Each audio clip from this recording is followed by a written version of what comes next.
Hi, this is Ryan with Better Tattooing. Coming back at you.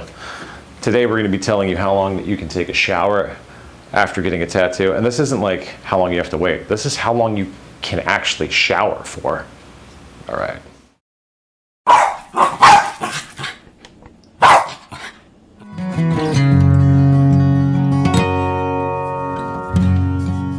And we're back. Okay, so how long can I shower after getting a tattoo? I know this is bad English, forgive me. It's weird doing videos. After a bit of a break. I'm still trying to think about like what to discuss to make sure that I'm not gonna like fall into the pit of weirdness of stuff that I normally like sidetrack and tangentially like attached to. But this one is one that's been coming up a lot, and I think that it's never been discussed, and so we might as well just tell you what to do, right? So when you get a tattoo, what is a tattoo?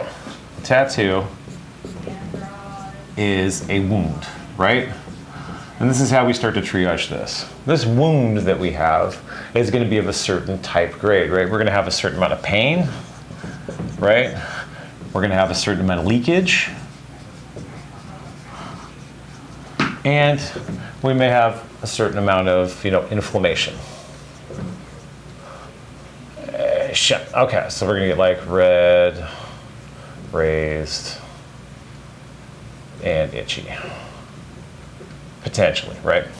So when we start triaging this down off of each one of our tattoos, right, if we have a high level of pain, right, if it's high, we're gonna have less time that we can spend in the shower. If we have a lot of leakage, right, this is gonna create like a less space where we have to do stuff. If there's a lot of inflammation, if that is high, we're gonna have to do a lot less inside there. And this slides down, right? If there's low pain, if there's low leakage, right, and if there's low inflammation, the body's reaction to any of the space inside the shower, you get the heat, you get the moisture inside of it, the longer that you're sitting inside there, it's gonna open the wound, right?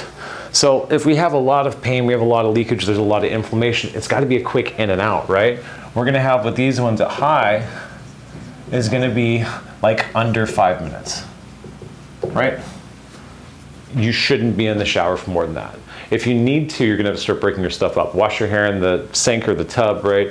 If you don't have that option, dry shampoo is good. And you're trying to keep your wound out of a super damp, moldy, mildewy, gross butthole space, right? And the longer that you're in the water, especially if you like really hot showers, the greater chance that that is gonna have an effect on the tattoo and cause it to open up, making you more susceptible to infection, right?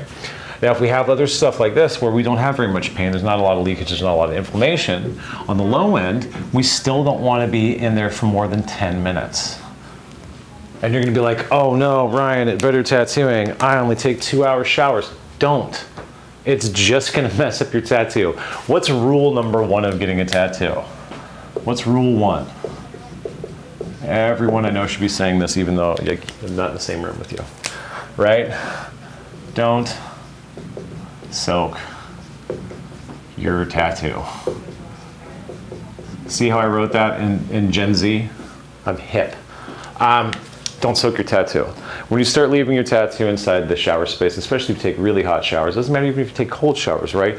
If you're in there for more than 10 minutes, you're gonna be giving your body that chance to adapt that surrounding. The pores are gonna open up, it's gonna start absorbing a ton of moisture, and it's going to open wounds. It doesn't matter even if you don't have a lot of leakage. It doesn't matter if you don't have a lot of inflammation. That's just how your body reacts. It's like if you go swimming and you're in a pool for too long and your fingers get pruny.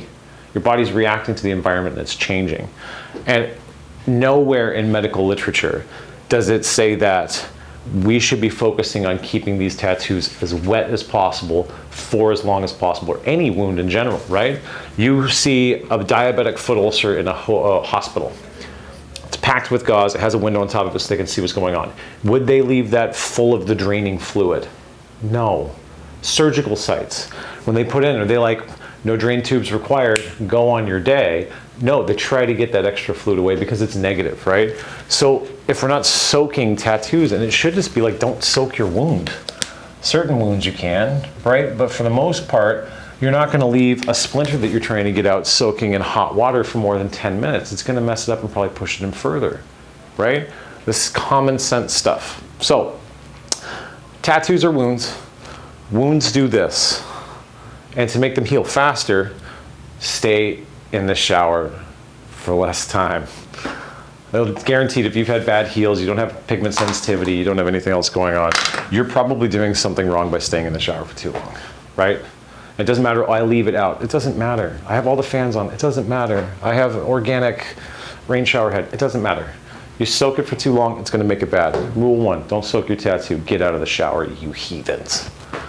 Man, that's it. That's a different vibe, isn't it? Okay. Well, thanks for watching. I'm gonna make another one here.